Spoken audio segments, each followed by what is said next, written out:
So let's just go to cassandra.apache.org. Okay, this is where you go for your Cassandra software. All the documentation is listed here. So if you go into beta 3, this is the documentation.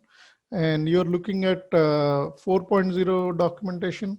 So you might want to switch to other versions if you're looking for specific version based documentation. There is another way to go to the documentation is you go to DataStax, and also DataStax also maintains some documentation.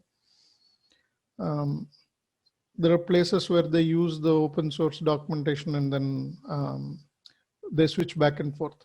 So you go to almost to the end of the screen, you will see this get help on the DataStax, go to docs, and you can land up here. Now this one has both DataStax Enterprise documentation and open source Cassandra documentation here, docs for Apache Cassandra.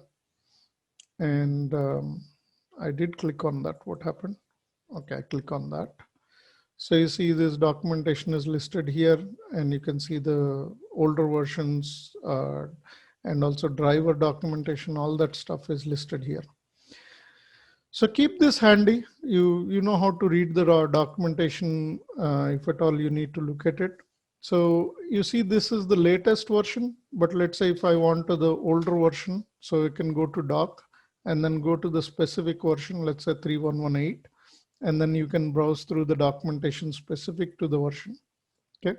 So how I got there is I just remove this version here at the end of the URL. And then you can pick whatever version of, see, alpha 4, beta 3. As I said, beta 3 is coming up, but you see the documentation is already up here. Okay, so you can go to specific version, but you can check in the URL itself. It tells you which version you are browsing. Okay, so that's about the documentation part of it.